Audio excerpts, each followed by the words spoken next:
destinée du Gabon s'accomplisse au nom de Jésus. C'est pourquoi tu as mis le Gabon sur la face du monde s'accomplisse. Papa, Israël a une destinée. Si Israël a une destinée, si des pays ont une destinée, l'Égypte a une destinée, le Gabon a une destinée. Je déclare que la destinée du Gabon, les plans que tu as pour ce pays s'accomplissent au nom de Jésus. Et je déclare que rien n'empêche à la destinée du Gabon de s'accomplir. Seigneur, je viens encore bénir, Seigneur, les autorités de cette nation. Et je prie, Seigneur, que tu leur donnes la sagesse de pouvoir garder ce pays comme il se doit. Seigneur, toute autorité qui va empêcher à la destinée du Gabon de s'accomplir, je la destitue ce matin au nom de Jésus. Amen. Seigneur, tu cherches des hommes de Dieu capables de faire ce genre de prière. Amen. Papa, je dis, me voici. Seigneur, toute autorité qui va emmener le trouble dans cette nation pour nous empêcher, Seigneur, de t'adorer en esprit, en vérité, je la destitue au nom de Jésus. Et Seigneur, nous établissons des autorités dignes de faire ta destinée dans cette nation. Amen. Papa, je viens encore ce matin venir te présenter ces moments. La Bible dit, depuis la fondation du monde, tu savais que nous serions ici ce matin. Tu avais prévu ce moment et tu avais disposé déjà toutes choses. Je viens, Seigneur, me soumettre à ce que tu avais fait déjà comme plan. Esprit, corps et âme, je me soumets à toi et je déclare, Seigneur, que tu m'utilises comme un instrument de sagesse entre tes mains. Papa, je le crois parce que je le vis. Ta parole fait du bien à toute personne qui l'accepte, qui la garde et qui la pratique. Je déclare que cela est notre partage au nom de Jésus. Amen. Toute personne ici sortira ici et la parole qu'il a entendue depuis le début de l'année va lui faire du bien au nom de Jésus. Père, je te remercie encore une fois, Seigneur, parce que ces moments sont tiens. Alors, comme ces moments t'appartiennent, je déclare qu'aucune interférence démoniaque ne peut prendre le contrôle de ces moments. Amen. Je soumets l'atmosphère entre tes mains et je bénis ton peuple. Seigneur, je te donne la louange et la gloire d'éternité en éternité. Au nom de Jésus, nous avons prié. Et les saints disent Amen. Alors, bien-aimé Dieu veut faire de toi un témoin de sa puissance sur cette terre. Laisse-toi utiliser et laisse-toi préparer à être un témoin. Je te bénis au nom de Jésus. Amen. Vous asseoir dans la présence. Alléluia. Je suis content d'être là ce matin, de vous voir, je vous bénis. Et dis encore à ton frère, tu es un témoin de Dieu. Alors, je crois que depuis le début de l'année, on parle de témoin. Je vais un peu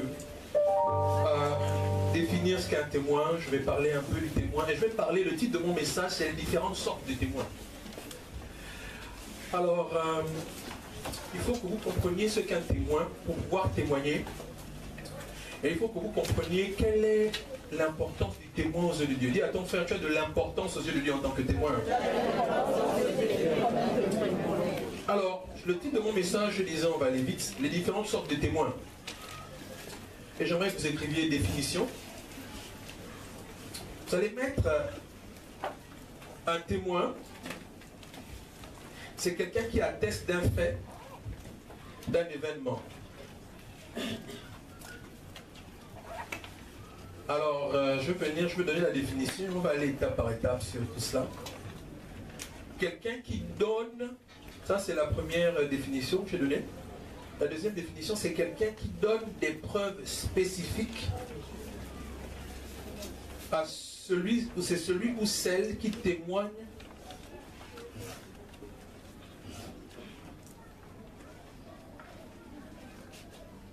d'une cause ou d'un événement devant la cour de justice.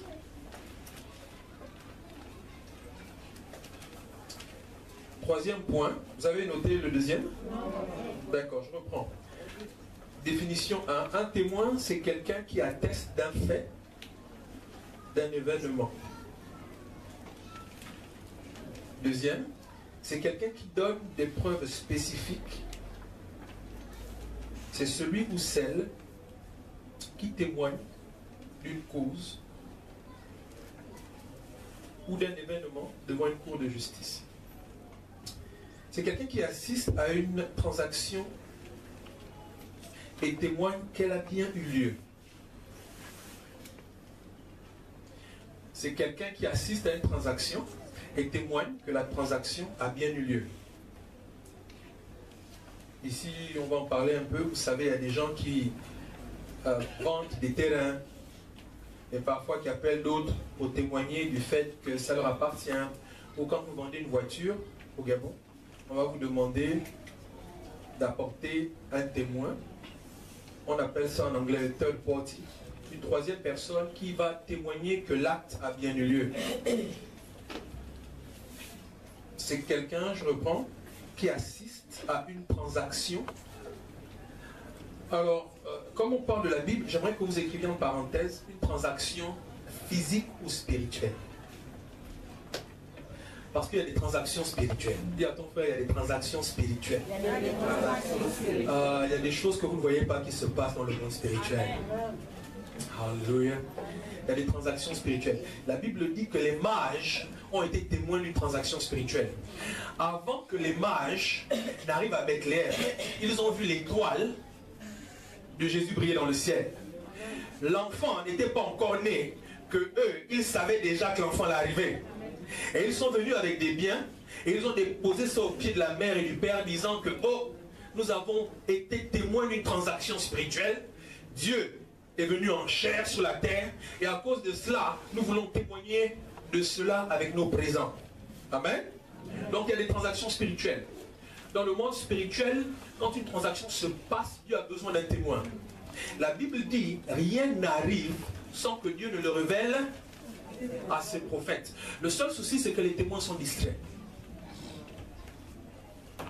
Le seul souci, c'est que les témoins sont distraits. Rien n'arrive sur la terre sans qu'un enfant de Dieu ne soit au courant. Ce n'est pas possible. Selon la Bible. Alors, quatrième point, celui ou celle qui a une connaissance spécifique dans un domaine et peut être utilisé pour confirmer ou infirmer des conclusions, résultats d'un événement. Le quatrième point, je disais que c'est celui ou celle qui a une connaissance spécifique dans un domaine et peut être utilisé pour confirmer ou infirmer les conclusions, résultats d'un événement. Amen. Alors, je voudrais que vous preniez ces définitions parce que je vais aller assez vite ce matin. J'aimerais qu'on aille dans Acte 4. Acte 4, Acte 5. On va commencer par Acte 5. Je vais lire la parole de Dieu à partir du verset 1. On va parler... La dernière définition, c'est celui ou celle qui a une connaissance spécifique. Et ça, je vais insister là-dessus, parce qu'au début, je ne comprenais pas moi-même. Paul ne s'est jamais marié. Quand vous lisez la Bible, c'est Paul qui a écrit le plus grand nombre de livres sur le mariage. Dis à ton frère, c'est bizarre. Paul ne s'est pas marié, mais c'est Paul qui a conseillé les couples. Ça veut dire que quelqu'un n'est pas obligé de vivre une expérience pour te donner obligatoirement un conseil si Dieu le lui révèle. Ça veut dire qu'il y a un proverbe que j'ai entendu qui est faux. Il y a un proverbe qui dit que c'est seulement une veuve qui peut consoler une veuve, pas selon la Bible. Selon la Bible, c'est celui qui a la révélation qui peut te conseiller. Amen. Alléluia. Amen. Alors, venez et suivez-moi dans Actes. C'est bon, j'ai fini. Vous avez pris la définition? D'accord. Celui ou celle qui a une connaissance spécifique dans un domaine et peut être utilisé pour confirmer ou infirmer des conclusions, le résultat d'un événement. Celui ou celle qui a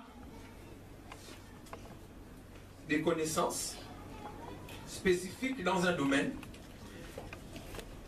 et peut être utilisé pour confirmer ou infirmer des conclusions, des résultats d'un événement. Ça veut dire que normalement ici, si un faux prophète rentre ici, tout chrétien qui a le Saint-Esprit n'a pas besoin qu'on lui dise que c'est un faux prophète. Vous devez savoir que ça fait. Parce que l'Esprit doit témoigner de cela en vous. Le souci, c'est qu'aujourd'hui, les chrétiens sont tellement distraits que même des faux prophètes peuvent vous imposer les mains, vous n'allez même pas bouger. Au contraire, c'est même les faux prophètes qui vous donnent beaucoup les frissons. Vous remarquez. Les vrais prophètes ne vous font rien. Parce qu'au fait, les faux prophètes, en général, vous donnent ce que vous voulez entendre. Et quand quelqu'un te dit ce que tu veux entendre, tu as tendance à vite lui donner la tête. Alors que normalement, tu ne dois pas écouter ce que quelqu'un ou ce que tu veux entendre. La Bible dit, vers la fin des temps, les prophètes vont vous donner des fables. Ils vont vous donner des histoires. Je te vois être un grand homme. Tu es dans le péché plus. Tu vas être quel grand homme dans le péché? Dis à ton frère, tu vas être quel grand homme dans le péché? Je vais te dire ce que tu vas être grand homme dans le péché. Tu vas être un grand homme du péché. À moins que tu n'en sortes. Amen. Il faut qu'on vous dise la vérité. Parce que la Bible dit c'est la vérité qui va vous rendre libre. Alléluia. Alors, allons dans Acte 5. Je vais vous montrer quelqu'un qui a été un grand homme dans le péché. Et il a même conduit sa femme dans l'histoire. Mais je décrète que cela ne sera pas votre partage au nom de Jésus. Dis à ton frère, ce ne sera pas votre partage. Alors, j'aime beaucoup cette histoire parce que cette histoire se passe dans l'église. Ananias et Saphira, ce ne sont pas des païens. Ce sont des chrétiens. Dis à ton frère, ce sont des chrétiens comme toi et moi. Donc, ce n'est pas une histoire du dehors, c'est une histoire du dedans. Amen. Je bénis et je la parole de Dieu au nom de Jésus. Mais un homme, du nom d'Ananias, avec Saphira, sa femme, vendit une propriété. Et retint avec le consentement de sa femme une partie du prix. Alors, j'aimerais m'arrêter là. Le Saint-Esprit m'a de m'arrêter là. C'est bien de s'entendre avec sa femme, ou son mari, ou des amis. Écoutez-moi, le Saint-Esprit m'a dit de vous dire ça, c'est important. J'espère que James s'est déplacé, donc je vais me déplacer. Si vous avez un ami qui vous entraîne dans la médiocrité, fuyez-le. Amen. Si vous avez une femme qui vous entraîne, ou un homme qui vous entraîne à prier pour lui, parce que là vous ne pouvez plus fuir. C'est que si vous l'avez épousé, là maintenant, quand vous venez chez moi, oh pasteur, je souffre, il me fait comme si je vais dire comment on supporte. Amen. Papa supporte. Oh mais papa, tu ne connais pas la femme là, on irait Jézabel. Papa, prie pour Jézabel. Amen. Parce que c'est plus le moment de fuir, tu l'as choisi. Dis à ton frère, tu l'as choisi. Oh. Tu l'as choisi. Oh. Donc là, c'est plus moi. Tu peux parler, pleurer. C'est pas mon choix, c'est ton choix. D'accord? Si tu as un parent qui t'entraîne dans la médiocrité, fuis-le. Amen. Oh. Ne t'associe pas avec quelqu'un pour faire le mal. Amen. Même si la personne prétend t'aimer, elle est en train de te tuer. Amen. Amen. Yes.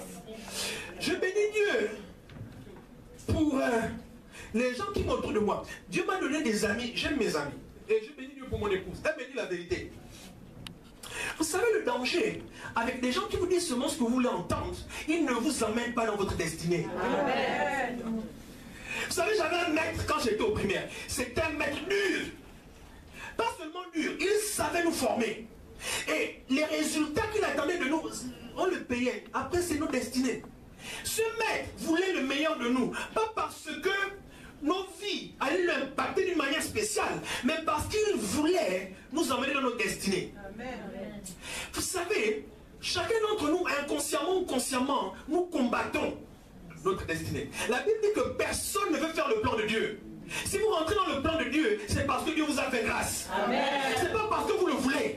La Bible dit que personne ne veut faire la volonté de Dieu. Même moi qui suis devant vous ici, sans Dieu, je ne veux pas faire sa volonté. C'est par la grâce de Dieu que tu fais la volonté de Dieu. Amen. Donc nous avons besoin des gens pour nous aider à rentrer dans notre destinée. Et souvent, rentrer dans sa destinée, ce n'est pas une chose facile. Parce que les gens doivent être frères avec toi. J'avais un prof de maths, il m'a beaucoup aidé. Je aimais bavarder en classe. En 5e. Il s'appelait Monsieur Diata. Ce gars aimait les mathématiques. Donc, il m'a déplacé. Il m'a dit, toi, si je te laisse au fond, tu ne vas pas comprendre les maths comme je veux. Et je veux que tu comprennes les maths. Déplace-toi. Ça m'énervait. Mais il était en train de m'emmener dans ma destinée.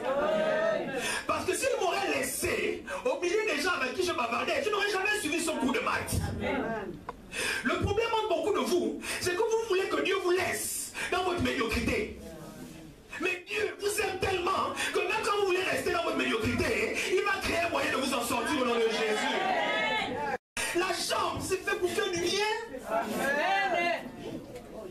C'est fait pour faire les bébés. C'est fait pour arranger le foyer.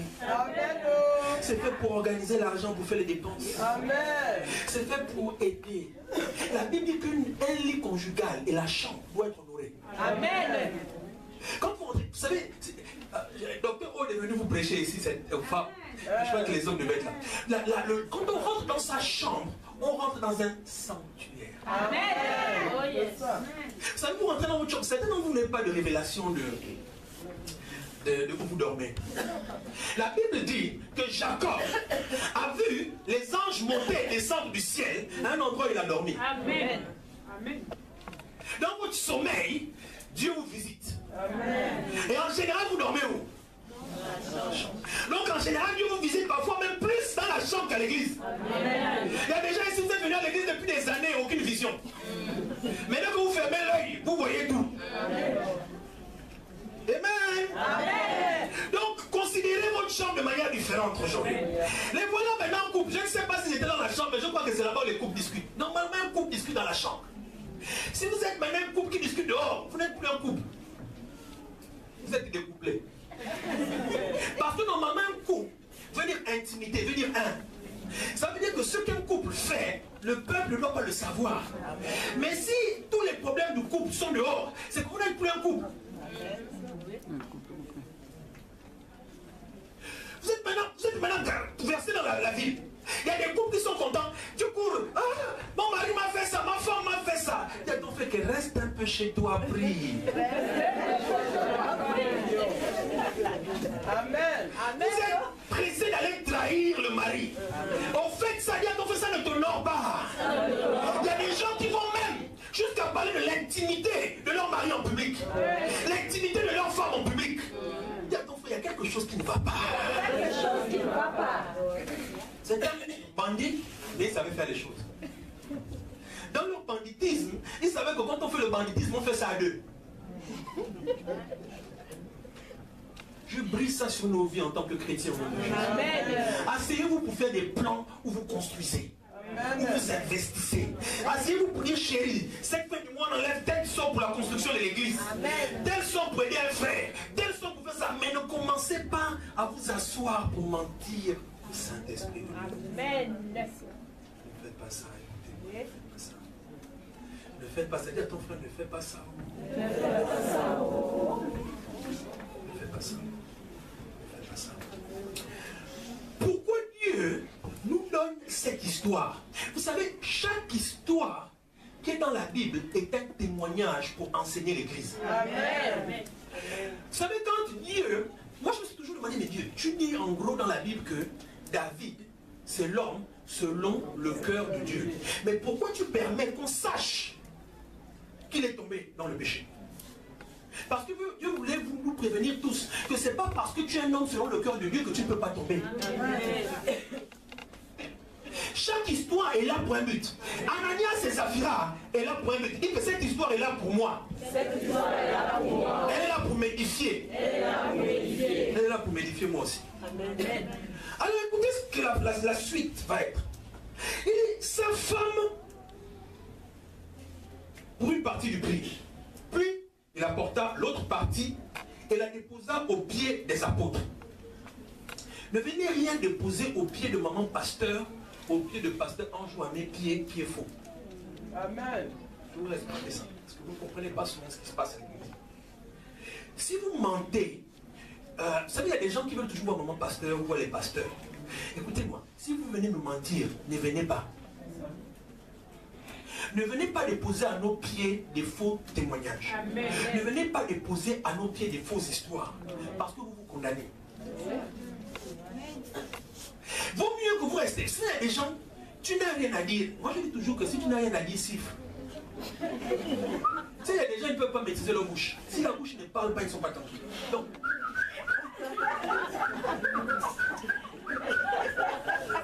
fais quelque chose, agis. Fais quelque chose avec ta bouche, mais ne te maudis pas. Frère, ne te maudis pas. Le monde, vous n'en êtes peut-être pas conscient, ressemble à un grand tribunal. Qu'est-ce que je veux vous dire?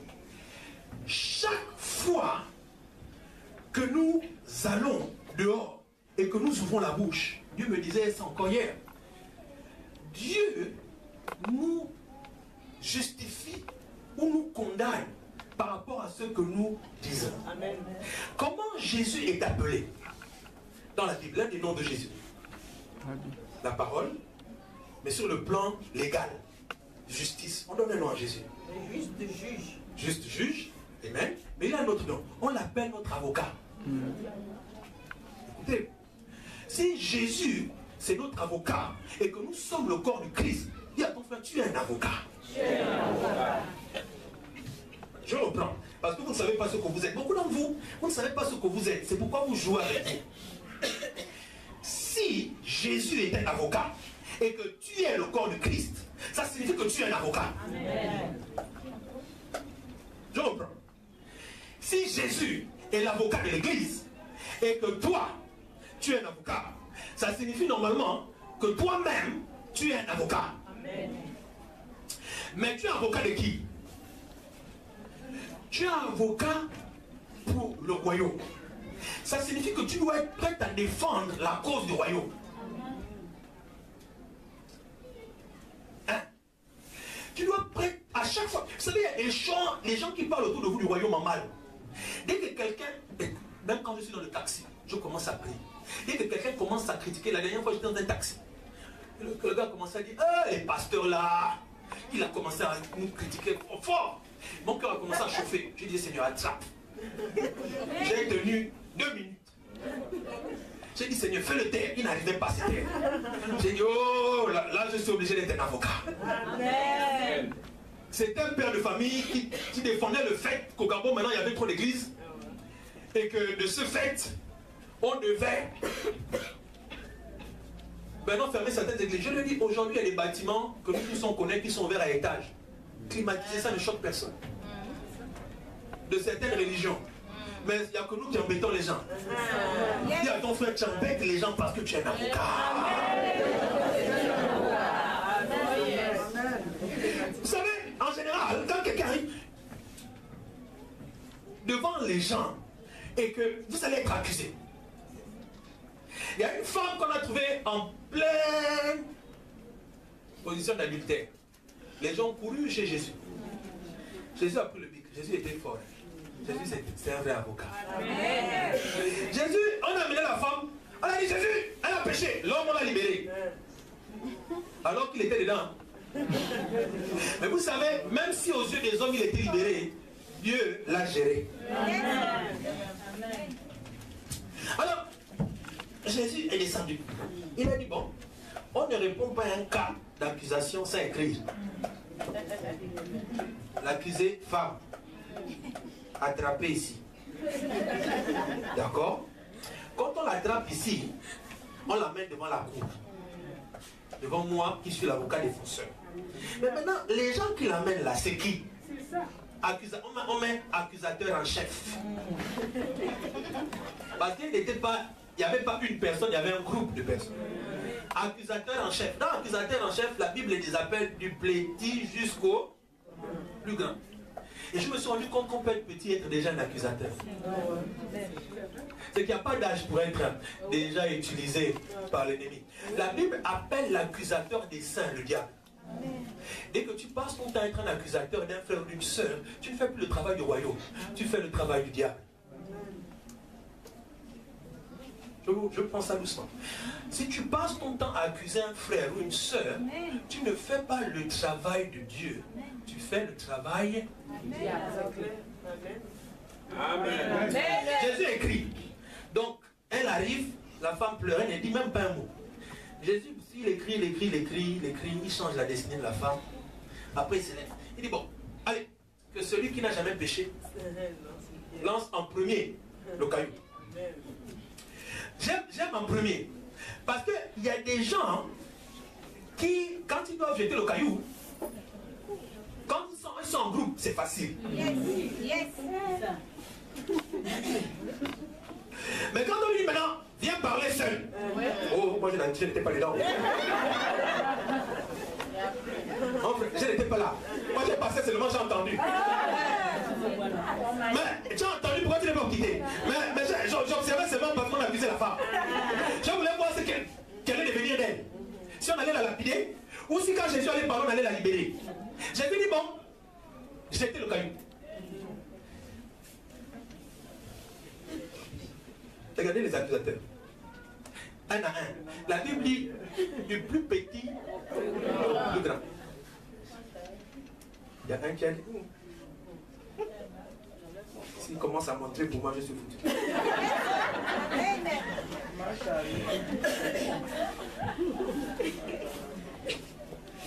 Si tu veux rester, ça te regarde.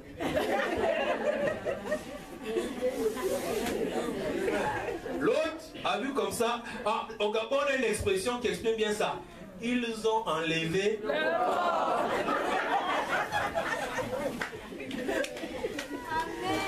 Un à un.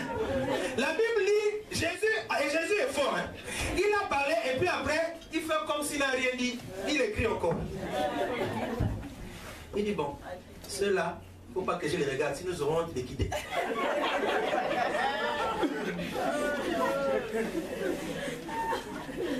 Quand il relève la tête, il n'y a plus personne. Dis à ton frère, il n'y a maintenant, dis à ton frère, il n'y a maintenant aucune condamnation pour ceux qui sont en Christ Jésus.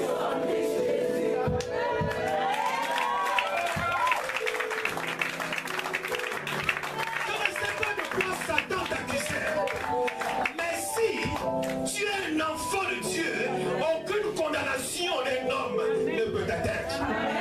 Aucune condamnation de l'enfer ne peut t'atteindre. Si un féticheur veut condamner la vie de ton mari, la vie de tes enfants, la vie de ta famille, tu as un mot à dire. Parce que tu es un avocat de l'Éternel. Ne reste pas silencieux, ouvre ta bouche et dis, il y a maintenant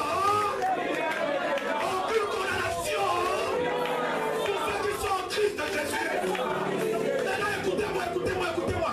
Si toi tu es en Christ de Jésus, ton enfant qui sort de tes entrailles en Christ de Jésus, ça signifie que si Satan va attaquer ton enfant, tu te lèves tôt le matin et tu dis, Satan écoute-moi, je ne savais pas que j'étais enregistré dans le barreau du ciel. Je suis un avocat défenseur de ma famille. Tout enfant, j'ai contre ma famille est censé faire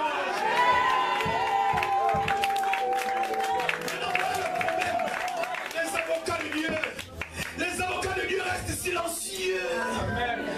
On va vous emmener les cas.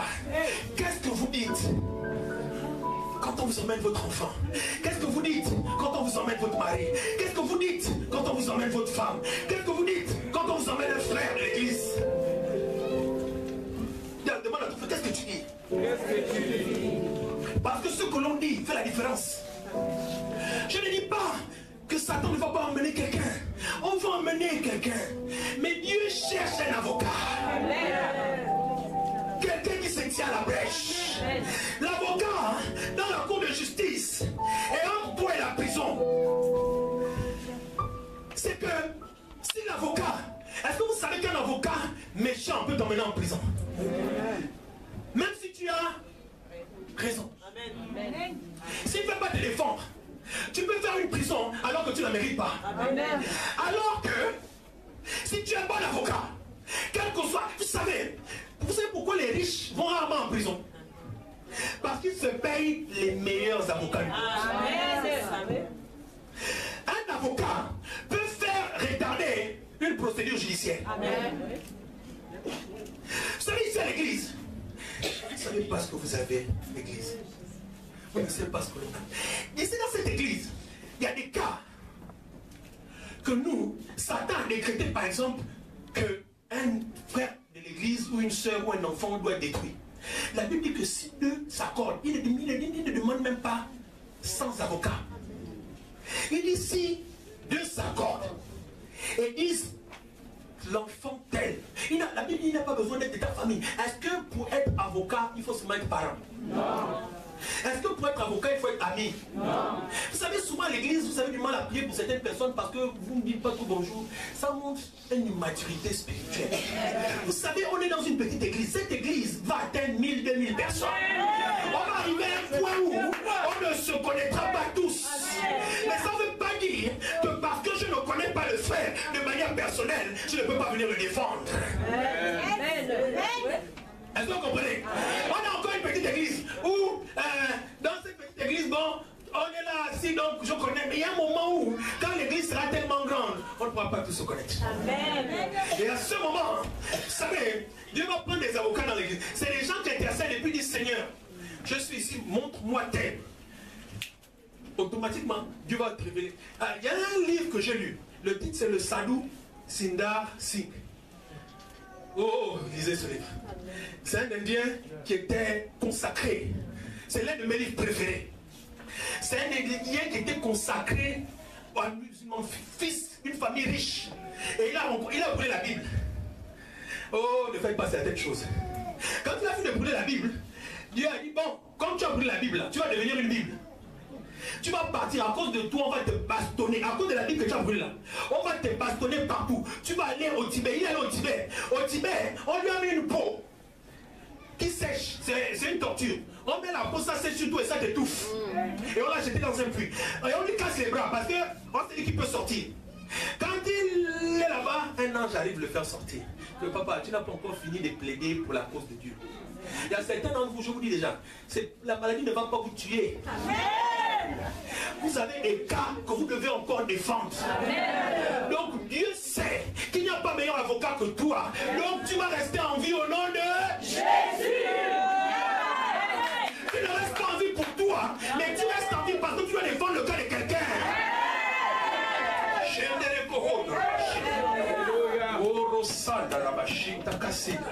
Alors, Dieu veut que tu sois un témoin, mais un témoin avocat. Dis à ton frère, tu es un témoin avocat. C'est pourquoi Dieu dit une chose.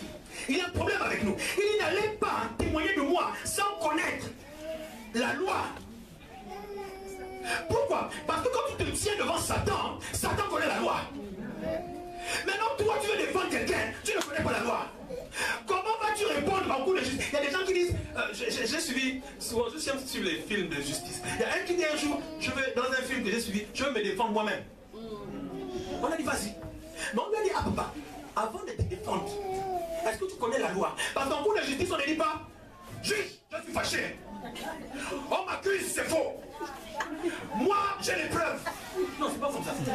Tu dis, alinéa, page, la loi, et les lois ne sont pas les mêmes partout. Donc quand tu vas aller défendre quelqu'un au Congo, il faut connaître la loi du Congo.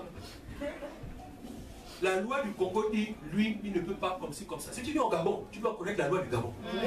Mais aujourd'hui, maintenant, nous les chrétiens, sans connaître la loi, on sort fort. Satan, écoute, lui là, tu ne peux rien faire. Et puis Satan te regarde. Toi là, vraiment, tu parles même en tant que qui? Parce que normalement, si tu es avocat, tu devais déjà me citer la loi. Regardez Jésus quand il parle avec Satan dans Luc 4. Alors là-bas, je vais vous montrer comment un avocat parle à Satan. Vous, aujourd'hui, vous lisez seulement, bon, la Bible, vous lisez les livres, vous lisez, non. Je vais vous montrer comment un avocat parle à Satan. Parce que souvent, vous voulez parler à Satan. N'ayez pas peur de parler à Satan. Satan, c'est un accusateur vaincu. Allons dans Luc 4. Allons dans Luc 4. Dieu veut d'abord que je vous montre que vous êtes des avocats. Ce matin, dis à ton frère, Dieu te révèle que tu es un avocat. Maintenant, demande, si tu es un avocat, quel cas tu as défendu depuis le début de l'année?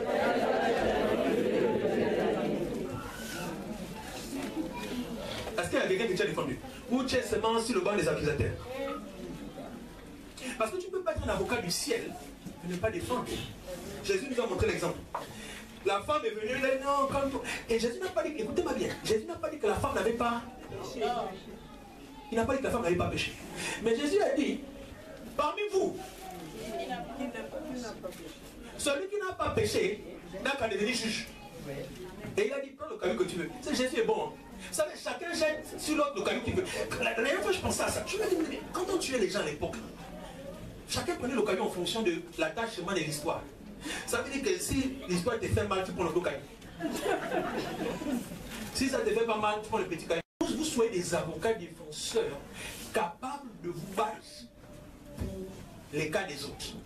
Et il y a deux cas dans la Bible qui ont marqué Jésus. Je vous en ai parlé. C'est le cas d'une femme qui vient prier pour sa fille que des esprits ont rendue folle. Jésus va jusqu'à dire à la femme, on ne donne pas aux chiens, on ne donne pas aux pourceaux la nourriture réservée aux enfants. Et on ne donne pas aux petits chiens. La femme dit, ça ne m'embête pas, je suis avocat, insulte-moi, je vais défendre le cas de ma fille. Amen. Vous savez, aujourd'hui je suis embêté avec l'église. On a dans l'église des avocats, on vous insulte un peu, vous fuyez. Vous avez commencé à prier pour quelqu'un, défendre une cause. Et c'est là que je me rends compte que les causes du ciel ne nous tiennent pas à cœur. Si tu dis, il y a des gens qui disent, moi je prie pour la sœur telle, je prie pour le frère tel, je prie pour l'église du Gabon, je prie pour que les gens soient sauvés, je prie pour que ma famille soit sauvée. Est-ce que vous savez qu'en justice, il y a des gens qui ont 20 ans, ils sont en cours de justice. C'est que l'avocat ne laisse pas la faire 20 ans. Ils sont en cours de justice. Nous, on prie pour la personne pour une année. Oh Seigneur, vraiment le cas là est trop dur. Amen. Mon mari là, c'est le frère de Satan. Ma femme là, c'est la cousine de Satan. Mais comment, avant même la fin des 20 ans, tu as jeté l'affaire? Maintenant, regardez la tristesse.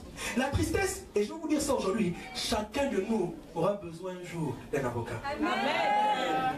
Pourquoi? Parce que la Bible dit, à la fin des temps, nous tous, on va se retrouver devant un juge. Je dis à ton frère que, attends ton tour. Mais tu vas être jugé.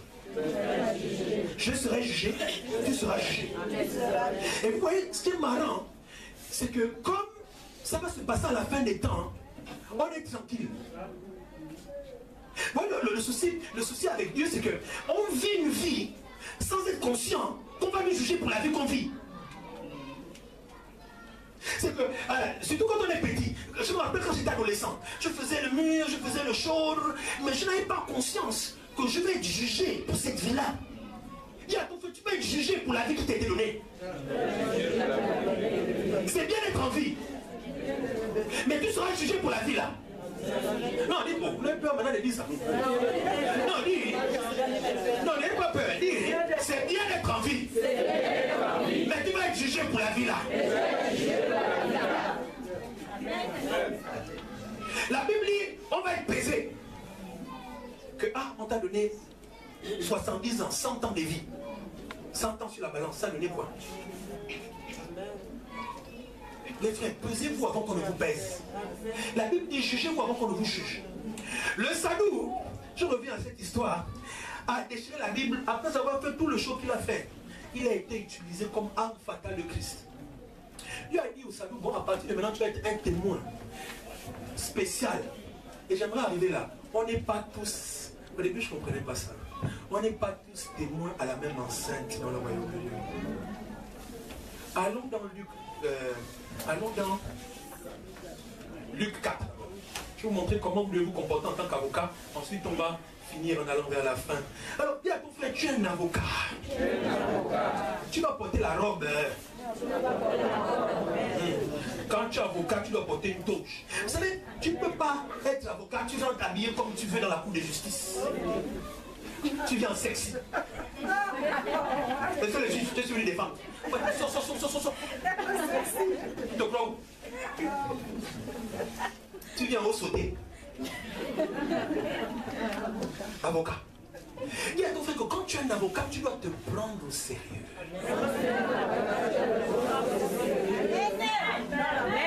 Alléluia. Quand tu vas dans la présence de Dieu, tu dois te prendre au sérieux. La Bible dit que Josué a été déshabillé dans un rêve, dans une vision. On lui a changé les habits. Josué devait devenir prêtre du peuple d'Israël. Et la Bible dit qu'on a dû le déshabiller pour lui mettre des habits nouveaux. Pourquoi? Parce que tu ne peux pas rentrer. Vous savez, aujourd'hui on va dans la présence de Dieu comme on veut. Je lisais Léviticus. Le caleçon de celui qui était le grand prêtre devait avoir une certaine taille. Si tu n'avais pas un caleçon qui arrivait jusque là, tu ne rentres pas dans la présence de Dieu. Je dis, mais le caleçon a voir quoi dans l'histoire?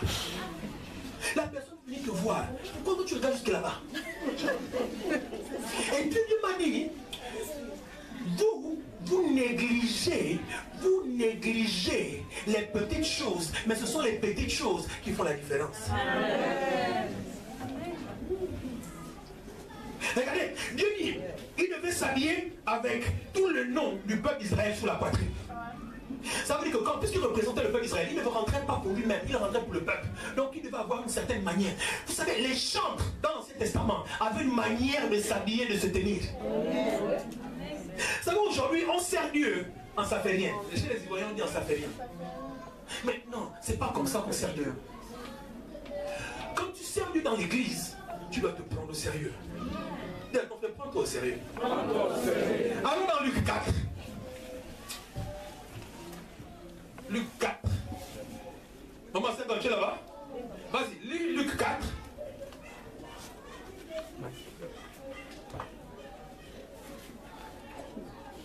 Tu vas lire à partir du verset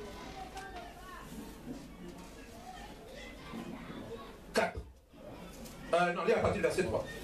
Bon, lis à partir du verset 2. C'est la parole de Dieu dans Luc 4, à partir du verset 2. La parole de Dieu nous dit. La parole de Dieu nous dit ceci. Où il fut tenté par le diable pendant 40 jours, il ne mangea rien du tout durant ces jours-là. Et après qu'il fut écoulé, il eut faim. Il eut faim. Le diable lui dit. Le diable lui dit. Si tu es fils de Dieu. Si tu es fils de Dieu. Ordonne à ces pierres qu'elles deviennent du pain. Jésus lui répondit. Il est écrit. Alors, stop là. Satan connaît le monde spirituel mieux que vous. Souvent, quand vous appelez des grands titres, intercesseurs, bichons, ça m'amuse. Nous, on est nés sur la terre. Ça veut dire que Dieu a créé l'homme sur la terre, à son image, mais sur la terre. Satan, lui, vient du ciel. Souvent, j'entends les gens péter Satan. Écoutez, donnez-lui le nom que vous voulez, mais ne jouez pas avec lui. Il connaît ce qu'il fait. Il sait tuer, voler et détruire mieux que quiconque au monde. Donc, ne jouez pas avec lui. Souvent j'entends des chansons, vous le piétinez, vous faites tout ça, c'est bien. Faites-le. Mais sachez que l'ennemi que vous avez, vous savez, pour gagner un cas en cours de justice, moi j'ai fait un peu les arts martiaux. La première chose que vous apprenez quand tu as un combat, ne néglige jamais ton adversaire. Respecte-le. Aujourd'hui, quand j'entends parler des chrétiens, il y a un manque de respect. C'est pas mauvais. Est-ce que vous avez l'option? Mais sachez que le gars qui est en face, c'est pas un blagueur. Ceinture noire de destruction, il est là. C'est un lutteur. Mettez les dents que vous voulez dessus. Satan peut vous voler n'importe quand, n'importe quel moment, quel que soit le niveau de votre fonction. La Bible dit que le grand Élie, après avoir fait tomber le feu du ciel, la petite voix de Jézabel l'a fait courir. Le grand David, l'homme selon le cœur de Dieu, il aimait Dieu, il a construit un temple, il a consacré sa vie à combattre Dieu. Il s'est retrouvé par terre avec la femme de quelqu'un jusqu'à tuer.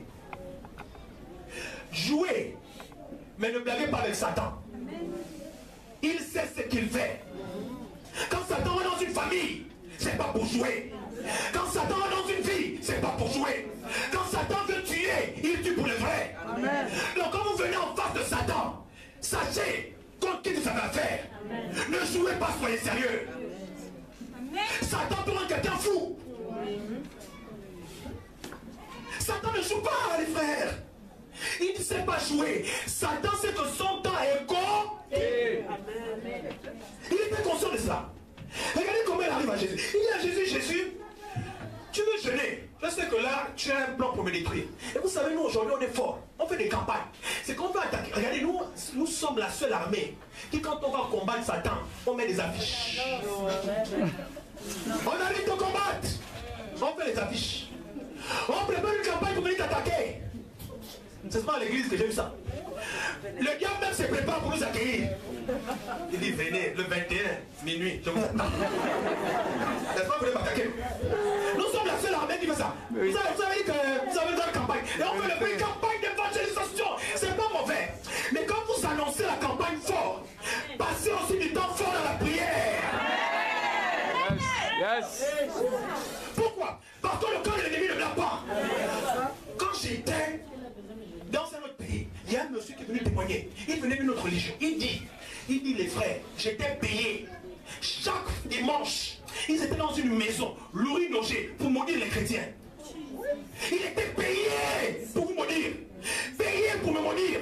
Pendant que moi, on joue, Satan paye des gens pour nous détruire. J'étais dans une assemblée. Une fille est venue dans l'assemblée. Elle a séduit un futur pasteur. Ce gars était le premier de l'école biblique. Futur pasteur, fiancé dans l'église. La fille est venue. Elle a couché avec le pasteur. Le jour où on les met en discipline, on les appelle. Sortez. Venez. Le frère marche. Non, tu sens qu'un témoin que Satan a attaqué. Elle marche. Je dis non. Tu pleures quoi? Tu pleures quoi? Quand tu avais le coup là-bas, tu pleurais? Vous riez. Il y a d'autres qu'on est dans une guerre à mort. Les frères, on est dans une guerre à mort. On est dans une guerre où Satan veut tuer votre mari. Il veut tuer votre femme. Il veut tuer vos enfants. On ne veut pas faire ici l'église. On est dans un endroit où Satan veut condamner les gens à la mort. J'aimerais que vous vous réveilliez. Le frère pleure. Elle lui dit, je suis venu ici et j'ai atteint mon but. Pendant que les chrétiens, nous, on était assis distraits, on nous attaquait le pasteur. Et on n'était même pas conscient de cela. On jouait.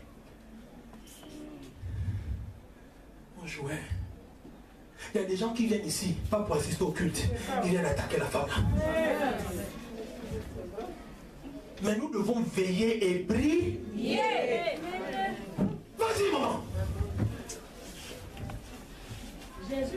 Jésus lui répondit. Il est écrit. L'homme ne vivra pas de pain seulement, le diable l'ayant élevé. Stop là. Est-ce que Jésus a dit une de ses paroles à lui? Non. Oh. Jésus discute avec Satan.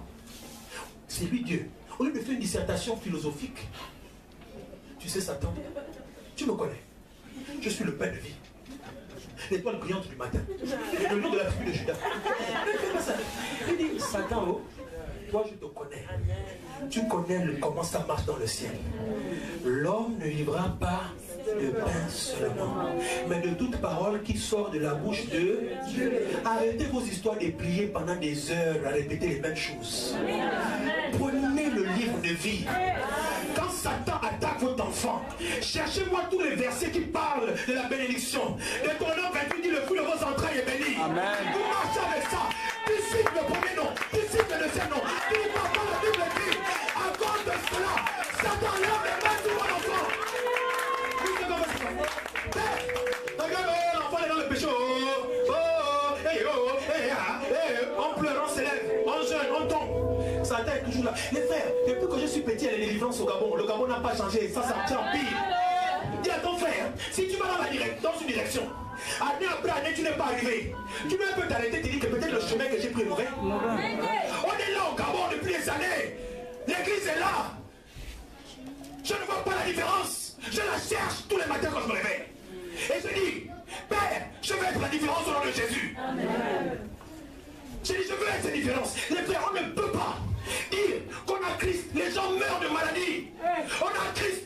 On empoignarde les gens. L'église est là. Quand il y a l'église quelque part, l'église change l'atmosphère de la vie. Papa, tu ne peux pas être un avocat qui dérange personne. Ça veut dire que tu ne défends personne. Continue, maman. Parce qu'il faut avoir l'exemple. Continue, on a fini. Le diable l'ayant élevé lui montra en un instant tous les royaumes de la terre. Le diable maintenant veut l'attirer avec les royaumes. Et il lui dit, je te donnerai toute cette puissance et la gloire de ces royaumes, car elle m'a été donnée et je la donne à qui je veux. Je la donne à qui je veux. Qu'est-ce que quand tu m'attends encore à ce que Jésus dise, tu sais qui je suis? Je suis le roi des rois. Le Seigneur. Tu me connais. Je suis celui qui a été élevé au-dessus de tout nom. Il n'y a pas quelqu'un. Mon nom est élevé. Est-ce qu'il fait ça? Non. Vas-y, qu'est-ce que Jésus dit? Si donc tu te prosternes devant moi, elle sera tout à toi. Jésus lui répond, il est écrit. Alors dis à ton frère, quand tu es un avocat, tu dois savoir ce qui est écrit. Bon, parfois, et je vous comprends, même les avocats ne connaissent pas toute la loi par cœur. Mais au moins la Bible est là, ouvrez-la. Priez avec la Bible ouverte. Quand vous avez un cas spécifique, mariage, finance, la loi dit quoi? Dis à ton frère, la loi dit quoi? La dernière fois, je disais, il y a des gens, vous voulez, Seigneur, vraiment, et les chrétiens, vraiment, à la fin, on devient rigolo. Seigneur, bénis-moi. Seigneur, je te dis, bénis mon nom Jésus. Et puis c'est parce que tu fais la force de l'Israël. Dieu dit, tu veux être béni, c'est simple. Tu viens, l'offrande, tu payes. Pourquoi? Parce que dans la Bible dit, je vous ai expliqué the Lacan principle. Le monde spirituel fonctionne comme le monde. Quelles sont les raisons pour lesquelles quelqu'un peut aller à la banque? Une des raisons, c'est parce qu'il a fait un dépôt. Donc, quand je viens tous les dimanches, Alléluia, oh, Jésus me dépose. Vous versez à la banque de Dieu. Quelle est l'autre raison pour laquelle quelqu'un peut venir demander un salaire, peut venir à la banque?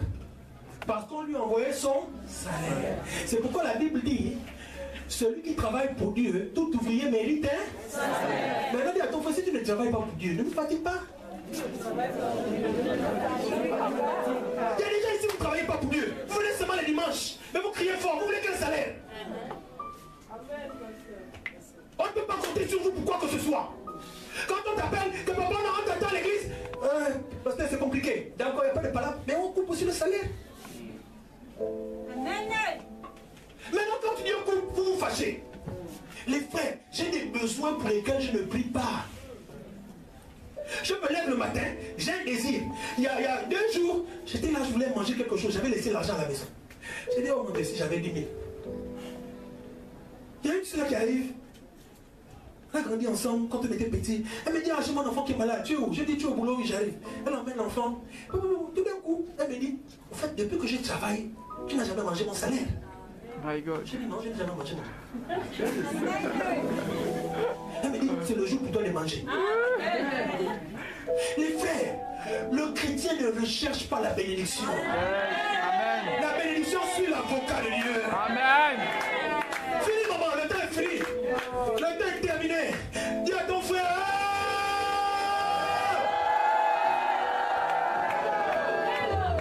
Vas-y. Jésus lui répondit. Il est écrit. Tu adoreras le Seigneur. Tu adoreras le Seigneur. Ton Dieu. Et tu le serviras lui seul. Continue, maman. Le diable le conduisit encore à Jérusalem. Le diable, c'est un avocat, mais accusateur. Jésus, c'est un avocat défenseur. Jésus ne discute pas. Souvent, je vous entends vous parler beaucoup avec Satan. Satan, tu m'énerves, je te piétine. Satan n'a pas besoin de ça. Satan a besoin de la parole. Tout le bruit que vous faites ne chasse pas Satan. C'est pourquoi vous êtes dans jeune, vous sortez, vous montez. Satan a besoin des gens qui connaissent la loi. Si Satan va attaquer mon argent, je dis, papa, je me bats pour être fidèle. C'est pas 100% que je le fais, mais je me bats. Papa, tu sais que je fais mon effort pour payer la dîme et les offrandes. Quitte ici. Au nom de Jésus. Hey, je vois seulement Satan. Seul, il parle. Satan n'a pas le droit sur vos enfants. C'est pas possible. Il n'a aucun droit. Papa, est-ce que vous savez qui sont vos enfants? Prenez vos enfants et Alléluia. Hey, tu dis, j'appelle mes enfants les bénis de Dieu. Quand ils tombent, je viens, je prie. Ils savent déjà habitués. Maintenant, c'est vous devez leur montrer qu'ils sont en Christ. Mais les enfants ne savent pas qu'ils sont en Christ. C'est en voyant les parents être avocats qu'ils seront avocats. Maman, vas-y, finis là, on a terminé. Time is gone. Le diable le conduisit encore à Jérusalem. Est-ce que le diable a arrêté parce qu'il a cité la première fois la parole? Non. Dis à ton frère que tu dois persévérer à prononcer la parole à Satan. Parfois vous avez prié pour l'enfant, pour la femme, pour le mari, deux prières, vous êtes fatigués.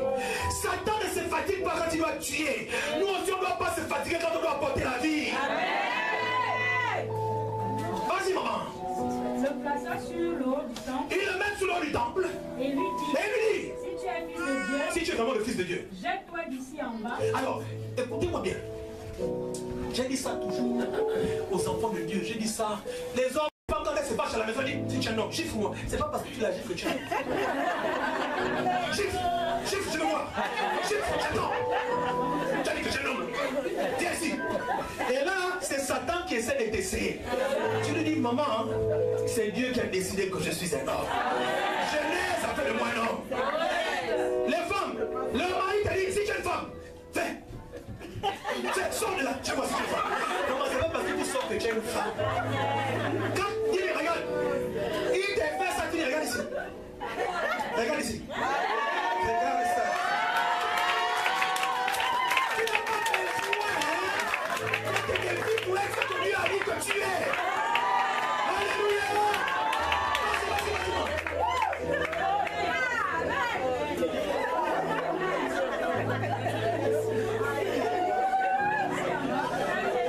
Car il est écrit. Regardez maintenant. Au début, qui disait seul, il est écrit. C'est Jésus, non? Maintenant, qui va commencer à dire il est écrit? Pourquoi? Parce qu'en fait, on est dans une cour de justice. C'est pourquoi Dieu dit venons et plaidons ensemble. Voyez si vous connaissez la loi. Voyez si vous connaissez ce qui vous appartient. Les frères, je déménage, personne ne me chasse d'une maison. Toute maison, je rentre. Je fais la prière d'onction. Je marche dans chaque sang. Je déclare que si c'est chez moi. Je suis arrivé dans une maison. Satan agissait dans la maison là. Moi, je ne savais pas. Ma femme et moi, premier jour, on dort. Les esprits s'agitent. On a un même rêve. C'est qu'elle, on se lève le matin. Je dis, regarde le rêve. Elle me donne le même rêve exactement. Je dis, bon, il n'y a pas de problème. On est déjà ici. On va souvent prendre l'autorité. On a donné les mains, on a pris l'autorité. Maintenant, Satan tient bandit. On vit dans la maison, on vit dans la maison, on vit dans la maison. Les maris qui voient des choses que nous ne voit pas. Nous, on dort seulement. Et tout ça là, moi je ne fais pas. Par contre, le Saint-Esprit commence à me demander que va un peu poser des questions. Donc je vais poser des questions à quelqu'un qui habitait là. Quelqu'un me dit, ah tu habites dans la maison là, oui, il y a des gens qui habitaient là-bas. Le mari a eu tel problème. Bon. J'ai dit ah bon, et avant ça, l'autre couple aussi a eu tel problème. Je commence à prendre l'autorité. J'ai dit Satan. La Bible dit que partout la plante de mes pieds se pose, je suis en sécurité, moi et ma famille. Je serai prêt ici, parce que quand je suis fatigué, tu ne vas rien faire. Maintenant écoutez, le jour où Dieu me donne l'envie de déménager, avec mon épouse, la voisine vient me voir. On a déjà fait sortir les choses en part. Elle me dit, je suis un homme de Dieu. Je dis comment ça? Elle dit, depuis longtemps tu regardes. Vous me regardez pourquoi? On s'attendait que quelque chose vous arrive, ta femme et toi. Je dis, comment vous vous attendez? Donc vous êtes là voisin? Oui, vous vous attendez que je tombe? Ah oui, on t'a pas dit, la maison là est bizarre. Bizarre comment? Toute personne qui vient là, soit accident, soit ou un film AVC, ou ça. Donc on vous observe depuis là. Mais ta femme et toi et tes enfants, vous êtes sortis bien. Tu pries mieux.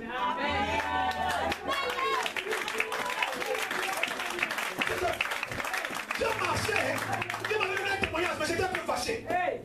J'ai dit Seigneur, donc les gens peuvent te regarder dans une maison bizarre et puis on te laisse. Et puis tu es dedans et puis on te regarde seulement les matins qui est tombé.